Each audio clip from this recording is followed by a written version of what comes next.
Sir ambulance को नहीं, CID को बुलाना पड़ेगा।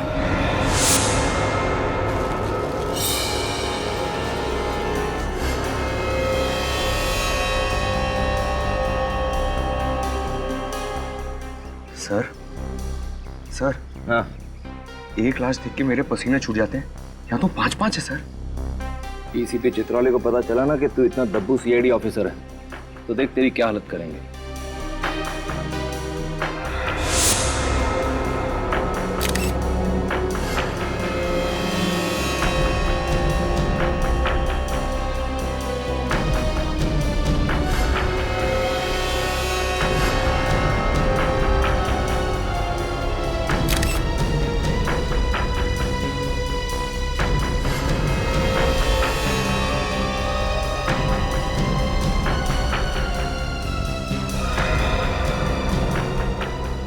पांच लोग, 5 गन्स और पांचों के सीने में गोली लगने के निशान। सर लगता है पांचों की एक दूसरे से गहरी दुश्मनी रही होगी, इसलिए पांचों ने एक दूसरे को मार दिया। सर सर इन पांचों के आई कार्ड से इनके नाम पता चल गए। अच्छा, क्या नाम है इनके? सर वो है आकाश, ये ब्रिजेश, चंदन, दीपेन और ईशान। आकाश, ब्रिजेश, चंदन, दीपेन और ईशान। रजत, इनके कपड़ों से तो लगता है कि ये पार्टी में ही आए थे। जिसने भी ये पार्टी रखी है ना, वही बताएगा हमें इन पांचों के बारे में। देखते हैं।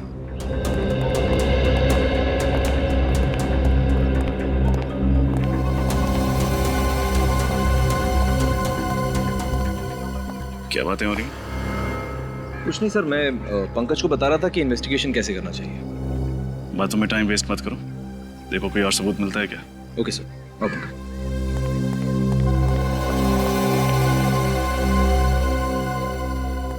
ये पार्टी किसने रखी थी? हा? मैंने सर। सर मेरा नाम अनुज है, पार्टी मैंने ऑर्गेनाइज कराई थी। अच्छा, पार्टी तुमने रखी है तो फिर तुम इन लोगों को भी जानते होंगे? नहीं सर, मैं इनमें से किसी को नहीं जानता सर। ये कैसे हो सकता है? ये लोग पार्टी में ही आए थे ना? हाँ सर। तो फिर पता कैसे नहीं? सर दरअसल इस पार्टी में कोई भी आ सकता था सर, ये टिकट खरीद के।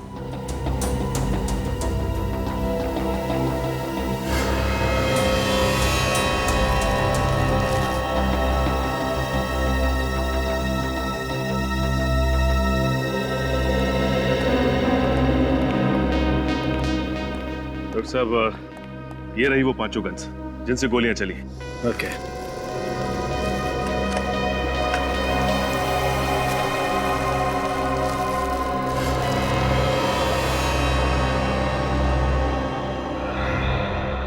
सचिन जरा बॉडी पलटो।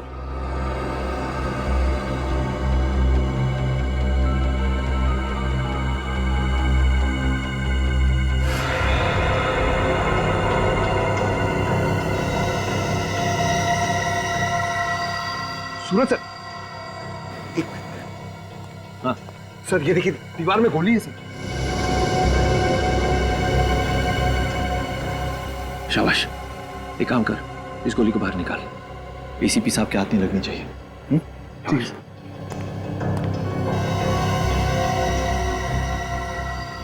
है। कुछ मिला? सर दीवार में गोली है सर। गुड, जल्दी सीख रहे हो। Thank you sir. रुको, एविडेंस है वो। सालुंके साहब, जरा पंकज की मदद करेंगे गोली निकालने में? एक मिनट।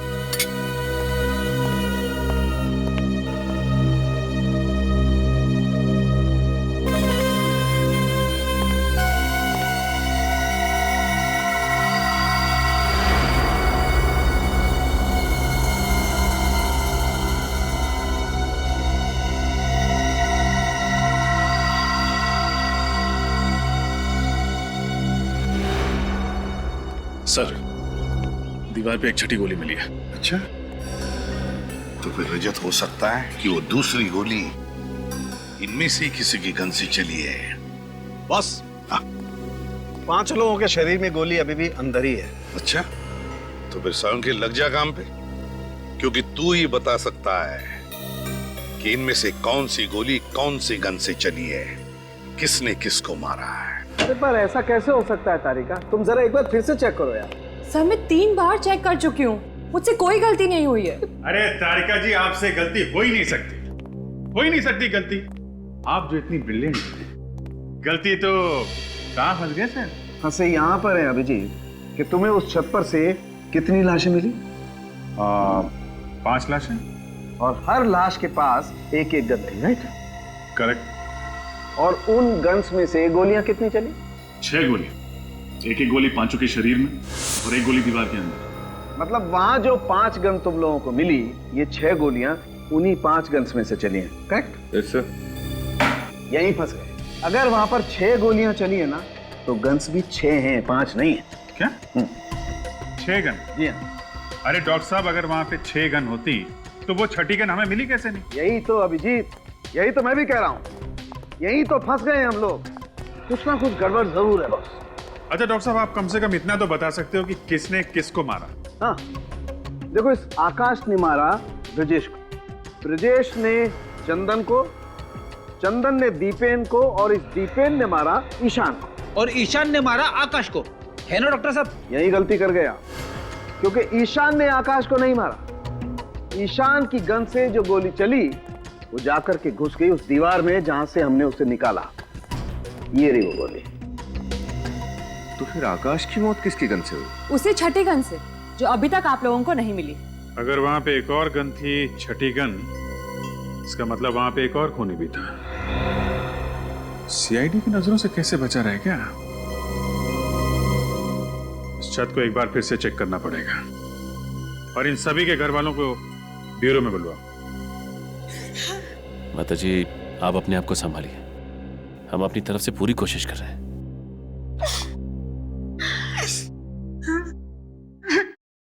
रो क्यों रहा है? सर, मैं किसी को रोते हुए देखता हूँ ना सर, तो मेरी आंखों से भी गंगा जमुना बहने लग जाती है सर। ये आंसू बचा के रख बेटे। जब डीसीपी चित्रौली को पता चलेगा ना कि तू वो गोली छिपा नहीं पाया और अजय सर ने वो गोली तुझसे ले ली है, फिर देख वो तुझे कितना रुलाते हैं। अजय, आप अपने आप को संभालिए प्लीज। प्लीज सर, चित्रौली सर को मत बताइएगा सर, वो मेरे सामने आते हैं ना तो मेरे पैर कांपने लग जाते हैं। Shut up idiot. ना तो तुम उस दिन वो लैपटॉप ठीक से तोड़ पाए, ना गोली छुपा पाए। तुम भूल गए हो कि हम यहाँ सीआईडी में करने के लिए क्या है? केस सॉल्व करने आए ना सर। केस सॉल्व करने बुद्धू बल्कि।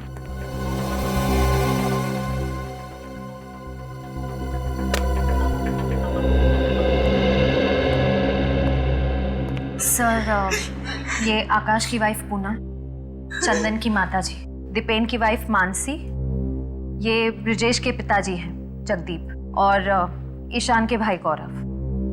देखिए, हमें बहुत अफसोस है, किसी परिवार वाले को खोना आसान नहीं होता और इस मुश्किल घड़ी में हमने आप लोगों को यहाँ बुलाया, पर खून हुए हैं तो पूछताछ करनी जरूरी है। मुझे तो यकीन ही नहीं हो रहा साहब कि मेरा बेटा चंदन इस दुनिया में नहीं रहा। ऐसा लग रहा है सर जैसे मैं कोई बुरा सपना देख रही हूँ। माँ जी, हम आपका दुख समझते हैं, लेकिन आप ये बताएंगे कि इन पांचों के बीच कोई दुश्मनी थी क्या? नहीं सर, आकाश तो इनमें से किसी को जानते तक नहीं थे, फिर दुश्मनी कैसे हो सकती है? ब्रजेश भी इन लोगों को नहीं जानता था। मैं उसके सारे दोस्तों को अच्छी तरह से जानता हूँ, पर ना तो ये नाम मैंने कभी उसके मुंह से सुने और ना ही मैंने इन लोगों को इनसे पहले ब्रजेश के साथ उठते बैठते देखा। इन सभी के पास गन थी। गन कहाँ से है इनके पास, आप लोगों को मालूम है? पता नहीं साहब। माफ कीजिएगा माताजी, लेकिन दीपेन की मौत आपके बेटे चंदन के गन से हुई है। क्या मेरे पति को आपके बेटे ने मारा? ये एक संस्कार दिए थे आपने अपने बेटे को? एक आपके पति भी दूध के दिले हुए नहीं, उन्होंने भी खून किया है। उनकी गोली से ईशान की मौत हुई है। क्या ईशान को दीपेन ने मारा है? देखिए, ये मामला सीधा साधा नहीं है, काफी टेढ़ा है। हमें इसकी तह तक पहुंचना पड़ेगा। सचिन, श्रेया, इन पांचों से जरा अच्छी तरीके से पूछताछ करो, एक एक डिटेल्स निकालो, मगर सख्ती मत करना, प्यार से। कहिए पूनम जी।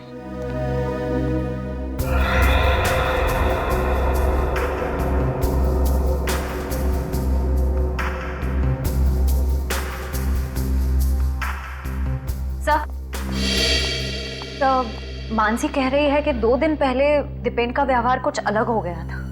अच्छा, अलग सा व्यवहार? किस तरीके का?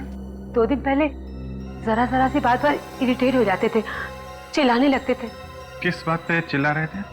मैंने उनके कपड़े वॉशिंग मशीन में धोने के लिए डाले थे, पैंट की जेब चेक की तो उसमें एक कागज निकला, इस बात पर ही चिल्लाने लगे। क्या लिखा था कागज में, आपको कुछ याद है? शायद कुछ नंबर जैसा लिखा हुआ था सर। नंबर? कैसा नंबर? शायद CH2 सर। सर कागज कुछ फटा हुआ था, इसलिए मैं ढंग से पढ़ नहीं पाई सर। आधा फटा हुआ कागज और CH2। हमें यहाँ पर 6 गोलियां मिली, जिनमें से 5 गोलियां 5 गन में से चली। 6ठी गोली जो हमें यहाँ पर मिली वो किस गन से चली, वो गन नहीं मिल रही है, वो गन ढूंढनी चाहिए। रेडी, अच्छी तरह से ढूंढो।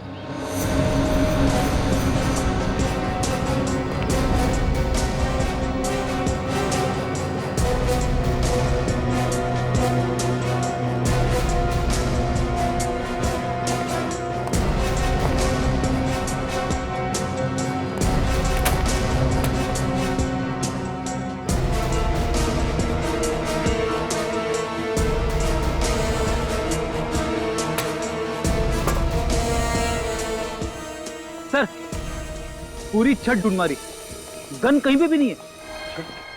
सर, ये भी तो हो सकता है कि छत पे 5 नहीं 6 लोग हों, और जैसे ही दरवाजा खुला वो छठा आदमी टाइम देखते खिसक गया और साथ में अपनी गन ले गया। नहीं सर, दरवाजा खुलने के बाद हम दरवाजे के पास ही थे, हमारे सामने वहां से कोई नहीं भागा। सर 1 मिनट, हो सकता है गोली इस छत से चली ही ना हो, बल्कि सामने की किसी छत से चली। सामने की किसी छत से हो सकता है, हो सकता है। रेडी, काम करो। तुम इसी टेरेस पे खड़े हो जाओ, वहीं पर जहां पर आकाश खड़ा था। Yes sir. सर अगर गोली इतने दूर से चली है तो खूनी को राइफल का इस्तेमाल करना पड़ता, मगर आकाश की लाश से तो हमें गन की गोली मिली। पूरी जरूरी नहीं कि गोली राइफल से ही चलनी चाहिए थी, गन की गोली भी 100 मीटर की दूरी पर निशाने पर लग सकती है, समझी? आप लोग जा सकते हैं, thank you.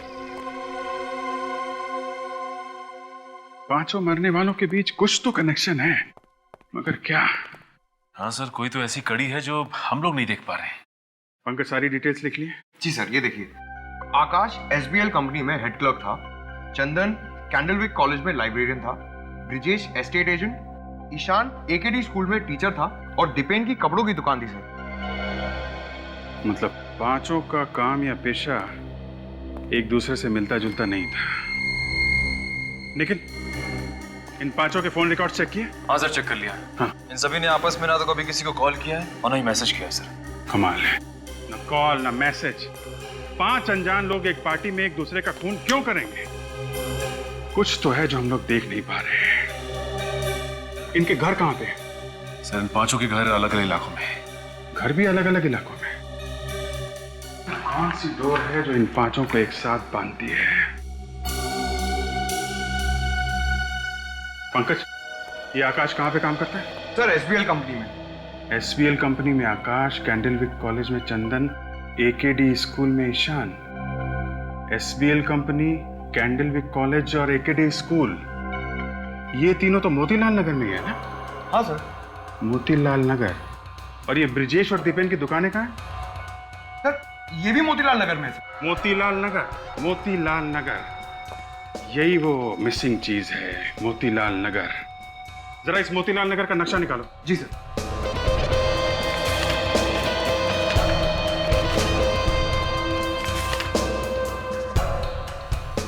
AKD school, SBL company, Candlewick college, और यहीं पे है उन दोनों की दुकानें। मतलब इन सब के बीच 1-1.5 किलोमीटर की दूरी होगी। सर एक बहुत ही चौंका देने वाली बात पता चली है।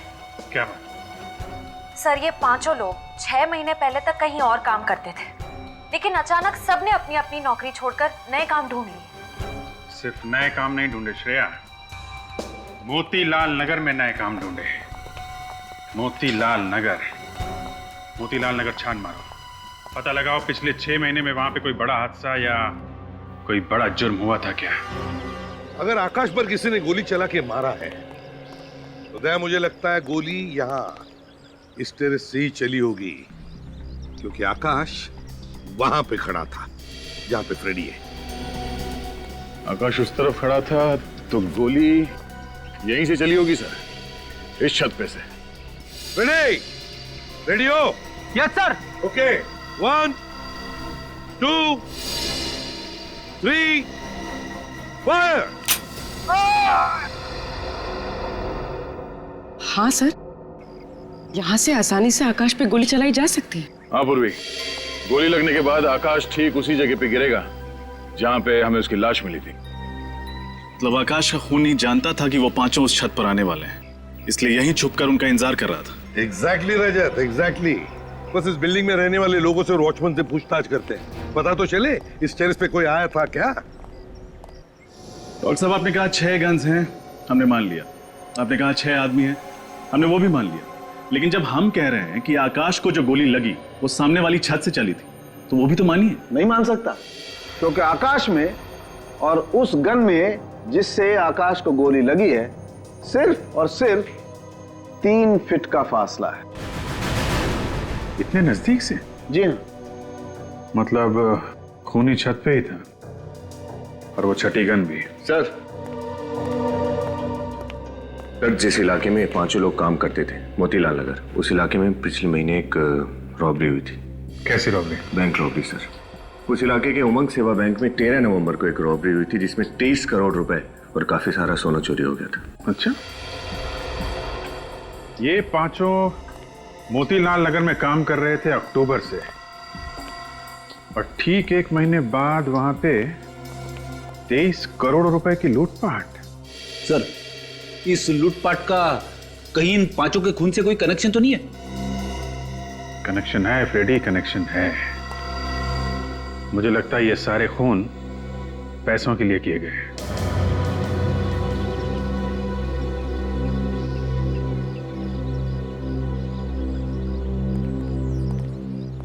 सर, केस तो बहुत ही उलझ गया है। छत पे 5 लोग थे, सबके पास एक एक गन थी, सबकी गन से एक एक गोली चली।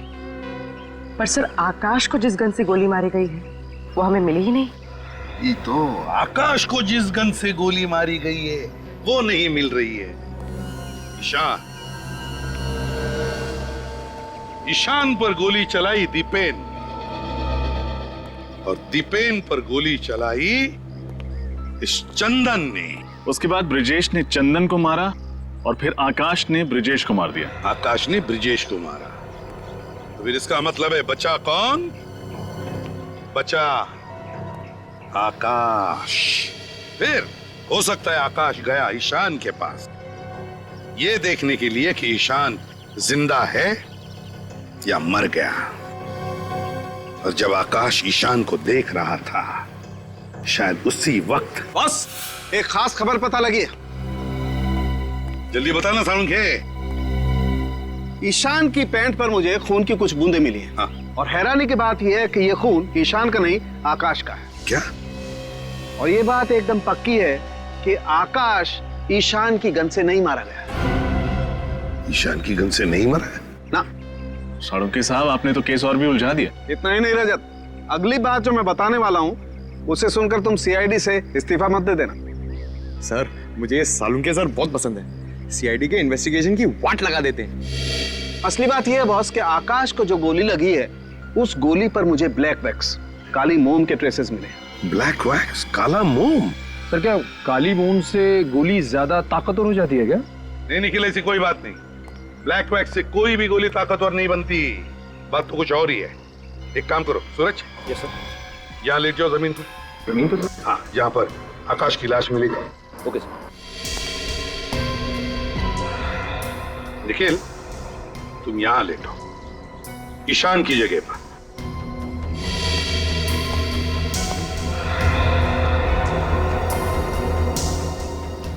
सालुंखे, ईशान की पैंट पर कहां पर खून की बूंदें मिली? यहाँ घुटने के पास। घुटने के पास। तो हो सकता है आकाश ईशान को देखने के लिए यूं ऐसे खड़ा होगा जैसे आकाश को गोली लगी, खून की बूंदें ईशान की पैंट पर गिरी, यहां घुटने पर। साळुंखे, इसका मतलब है गोली नीचे से ऊपर चली है, नीचे से ऊपर। बिल्कुल ठीक बॉस, गोली नीचे से ऊपर की तरफ ही चली है और गोली बहुत नजदीक से चली। मगर साळुंखे, तूने तो अभी अभी कहा ना कि गोली के ऊपर तुम्हें ब्लैक वैक्स के ट्रेसेस मिले, काले मोम के। तो इसका मतलब है कि साळुंखे, ये ब्लैक वैक्स, काला मोम जूतों के पॉलिश में इस्तेमाल होता है ना, शू पॉलिश में। यस, हाँ सर, इसका मतलब गन ईशान के जूते में थी। लेकिन सर, जूते तो हमने अच्छी तरह से चेक किए थे। अगर गन जूते में थी तो हमें मिलनी चाहिए थी। हाँ सचिन, लेकिन जो कुछ भी छुपा है ईशान के जूते में ही है। जूते फिर से अच्छी तरह से चेक करो।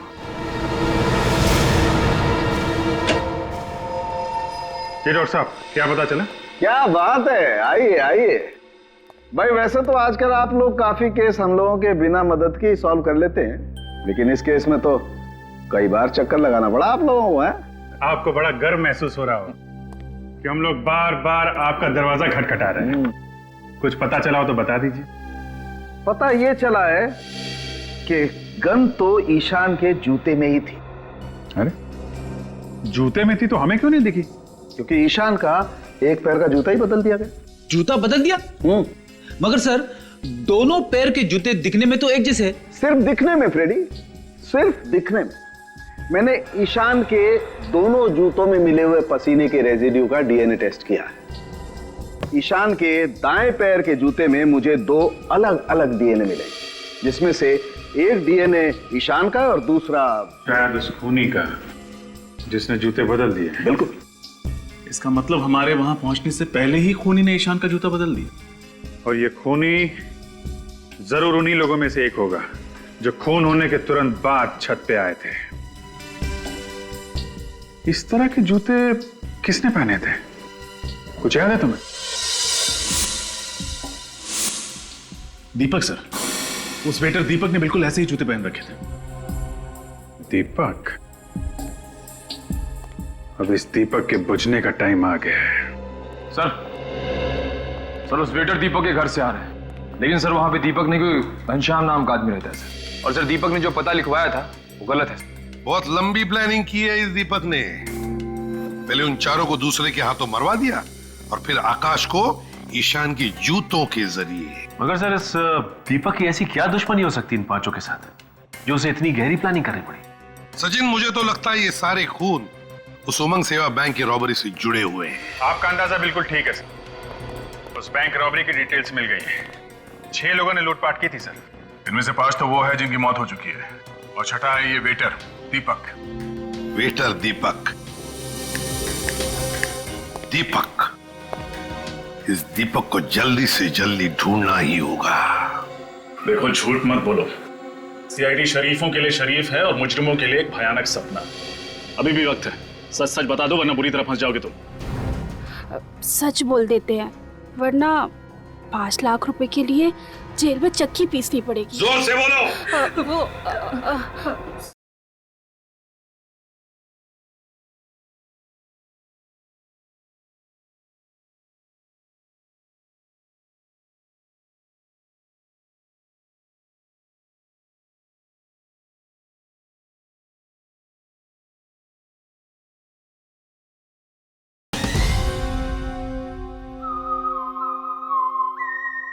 क्या उस वेटर दीपक ने 23 करोड़ की लूटपाट की? नहीं, ये खून भी किया उसने। खून? अच्छा किया भगवान ने बचा लिया, नहीं तो वो किसी दिन मेरा गला काट के मेरे गले से भी पैसे चुरा के भाग सकता था। बिना बैकग्राउंड चेक किए उसे नौकरी पर रख लिया आपने? एक्चुअली वो शादियों का मौसम है और स्टाफ कम पड़ रहा था। वो लड़का मुझे शक्ल से भोला भाला दिखाई पड़ा, इसलिए मैंने उसको स्टाफ पे रख लिया। सर, ये श्याम है। Yes sir. उस पार्टी में दीपक के साथ तुम ही काम कर रहे थे? हाँ साहब। तुमने दीपक को किसी से बात करते सुना था? फोन पे या फिर पार्टी में? नहीं साहब, वो पूरी पार्टी में चुपचाप ही था साहब। मैंने उसे किसी से बात करते हुए नहीं देखा साहब। याद करके बताओ, उस दिन कोई बात हुई हो जो तुम्हें अजीब लगी हो? साहब, जब ये हादसा हुआ तो उससे पहले हम लोग उसी फ्लैट से कोल्ड ड्रिंक लेने गए थे, तो उसने मुझे कोल्ड ड्रिंक लेके आगे भेज दिया। जब मैं कोल्ड ड्रिंक लेके सीढ़ियों से नीचे आ रहा था तो मुझे डोरबेल की आवाज सुनाई पड़ी। उस फ्लोर पे तो 2 ही फ्लैट है ना, आमने सामने। Yes sir. तो जिस फ्लैट की उसने घंटी बजाई उसमें रहता कौन है? वो फ्लैट साहब उन्हीं दोनों हस्बैंड वाइफ का है जिनसे आप लोग छत पे पूछताछ कर रहे थे। वही जो बेहोश हो गई थी ना? हाँ साहब, वही दोनों। Thank you. मुझे लगता है दोनों इस केस का हिस्सा है। लगता तो ऐसा ही है सर। हम सच कह रहे हैं सर, इस खून से हमारा कोई लेना देना नहीं है। देखो झूठ मत बोलो। सीआईडी शरीफों के लिए शरीफ है और मुजरिमों के लिए एक भयानक सपना। अभी भी वक्त है, सच सच बता दो वरना बुरी तरह फंस जाओगे तुम। सच बोल देते हैं वरना 5 लाख रुपए के लिए जेल में चक्की पीसनी पड़ेगी। जोर से बोलो। हमें माफ कर दीजिए सर, हमने तो सिर्फ उस वेटर से पैसे लिए थे, लेकिन सर हमारा इस खून से कोई लेना देना नहीं है। किस बात के पैसे? वो सर किस बात के पैसे? उसकी मदद करने के लिए सर।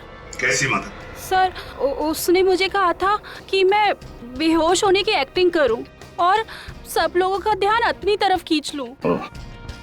जब ये ड्रामा कर रही थी तो वेटर ने जाकर ईशान का जूता अपने जूते से बदल दिया। तुमने एक बहुत बड़ा गुनाह किया है। एक खूनी का साथ देकर तुमने उतना ही बड़ा गुनाह किया है जितना उसने किया है, समझे? कहाँ रहता है ये वेटर? रहता कहाँ ये वेटर? पता नहीं सर, वो तो खुद ही आया था हमारे घर और उसने 5 लाख रुपए देने का वादा भी किया था हमसे। और क्या जानते हो उसके बारे में? बताओ। सर एक बार उससे फोन पे किसी बैंक के बारे में बात करते हुए सुना था। बैंक का नाम?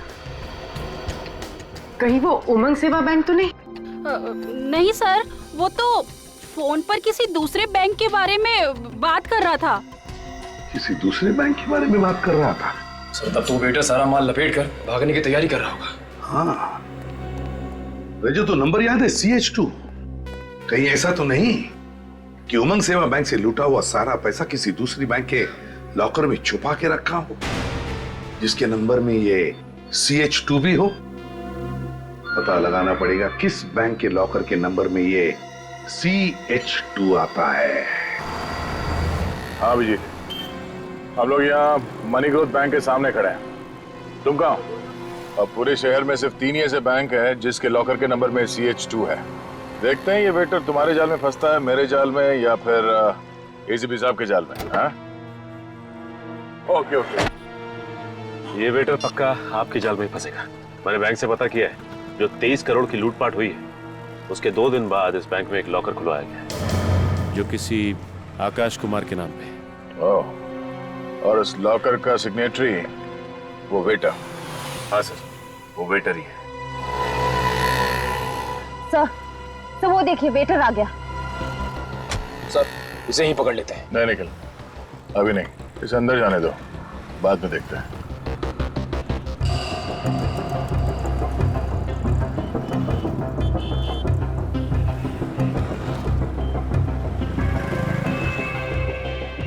सर ये वेटर ने इतने छोटे से बैग में 23 करोड़ रुपए रख लिए। श्रेया, इसने पूरे पैसे नहीं निकाले होंगे, थोड़े थोड़े करके ये बैंक से निकालता होगा। चलो इससे इसके हालचाल पूछते हैं।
उठ, हाँ? आंखें खोल, आंखें खोल। किसने किया ये? हाँ? कौन था तुम्हारे साथ गाड़ी में? चलो चलो। सॉरी साहब, जानबूझ के नहीं किया साहब, अचानक बीच में आ गया साहब। दिखाई नहीं देता?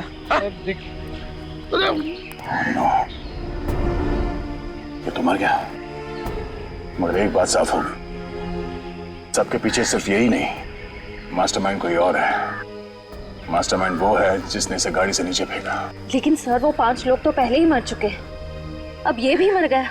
सर अब उस मास्टरमाइंड का राज तो इन सबकी मौत के साथ ही दफन हो गया।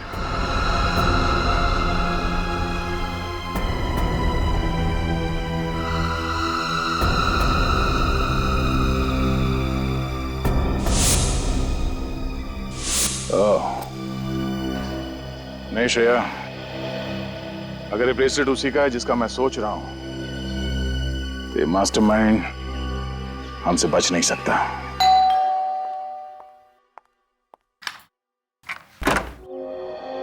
आप लोग? जी, हम लोग बस यहीं से गुजर रहे थे, सोचा आपके हालचाल पूछ लो। अब कैसी कट रही है जिंदगी आपकी?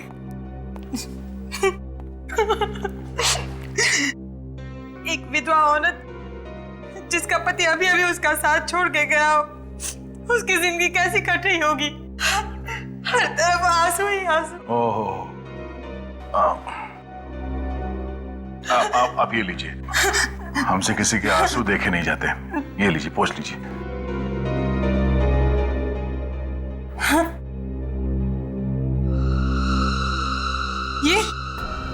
ये ब्रेसलेट क्या हुआ? जाना पहचाना लग रहा है ना? मालूम है किसका है?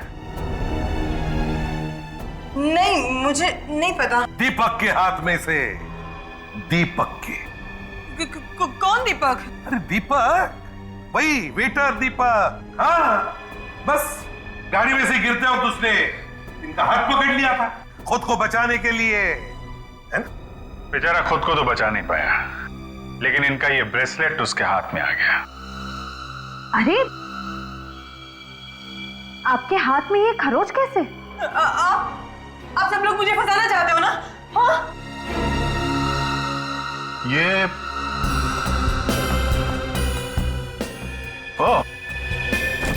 ये तो वही बैग है ना जो दीपक बैंक से लेके आया था? जब पकड़ना। अरे बाप रे, इतने सारे पैसे। पूनम जी, आप तो कह रही थी कि आपकी जिंदगी आंसू में गुजर रही है। लगता है इनके सारे आंसू पैसे बन गए।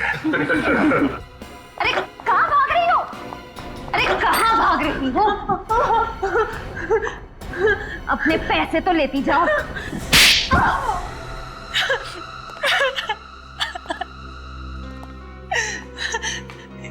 इस जुर्म की शुरुआत मैंने नहीं की, मैं फंस गई थी इसमें। तो फिर कैसे हुई शुरुआत? करीबन 1.5 महीने पहले एक रात अचानक से मेरी नींद उड़ गई। देखा तो कमरे में आकाश नहीं थे। नीचे आकर देखा तो आकाश और उसके 5 दोस्त बैंक लूटने का जश्न मना रहे थे। उन सबने बैंक तो लूट लिया था, पर सबको शक की बीमारी थी। कोई भी किसी पर भरोसा नहीं करता था। आखिर करोड़ों का सवाल था और इसीलिए उन सबने एक प्लान बनाया ताकि कोई भी किसी को धोखा ना दे सके। सारा पैसा उन लोगों ने कोई दूसरे ही बैंक में डाल दिया। बैंक का नाम सिर्फ चंदन जानता था, बैंक का एड्रेस सिर्फ ईशान को पता था। दीपेन उस बैंक का सिग्नेटरी था। आकाश के पास बैंक लॉकर की चाबी थी और लॉकर नंबर को 2 हिस्सों में फाड़ दिया गया था, जिसका एक हिस्सा ब्रिजेश के पास और एक दीपेन के पास। ओह, तो उस दिन पार्टी में वो सब इसलिए इकट्ठा हुए थे ताकि बैंक लॉकर से पैसा निकाला जा सके। हाँ, मगर उन सबको पता नहीं था कि दीपक और आकाश उन सबको धोखा देने वाले थे। धोखा? कैसा धोखा? उस दिन रात को आता हूं।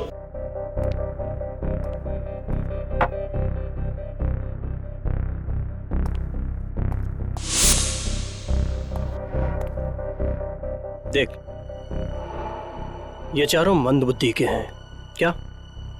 और इस फिल्म में इनका रोल बस यहीं तक था, समझा ना?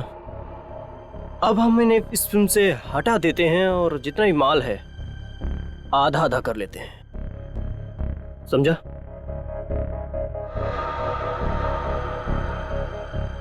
नहीं यार, ऐसे कैसे? सोच ले, 12-12 करोड़ या फिर कुछ गड़बड़ तो नहीं होगी? जैसा मैं कहता हूँ बस वैसा वैसा करता जा, विश्वास रख, कोई गड़बड़ नहीं होगी। दीपक ने आकाश से कहा कि उन चारों के मरने के बाद उनकी जेब से बैंक लॉकर की डिटेल्स निकाल ले, पर आकाश नहीं जानता था कि दीपक ने आकाश को मारने का भी प्लान बना रखा था।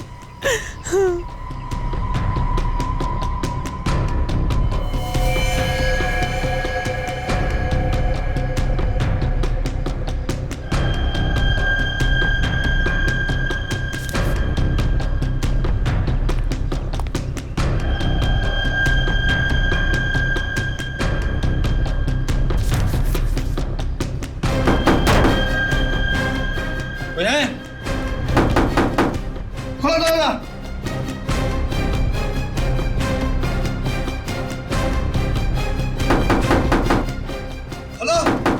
दीपक के पास एक रिमोट था जिसके जरिए ईशान के जूते से गोली चलती और आकाश मर जाता।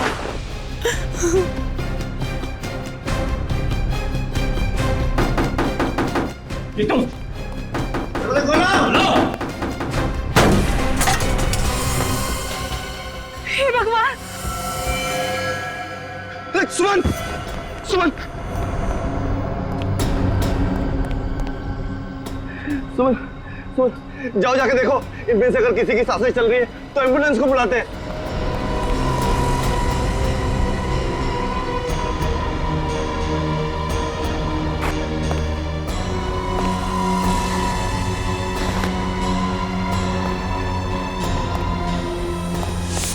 तुम्हें मालूम था कि दीपक तुम्हारे पति को मारने का प्लान बना रहा है, फिर भी तुमने उसे बचाने की कोशिश नहीं की। तुम उसकी पत्नी थी ना? पत्नी? सर, इसने बचाना तो दूर, उल्टे दीपक को ब्लैकमेल करना भी शुरू कर दिया। क्यों बचाती? क्यों बचाती मैं उसे? हाँ, मैं कुछ उससे प्यार व्यार नहीं करती थी, और मेरे पास इतनी सारी दौलत आने वाली थी, क्या जरूरत थी मुझे उसकी? मेरा भविष्य बनने वाला था। तो क्या हुआ? बन गया भविष्य? खूनियों का भविष्य जेल में संवरता है पूनम जी, फांसी के फंदे के इंतजार में।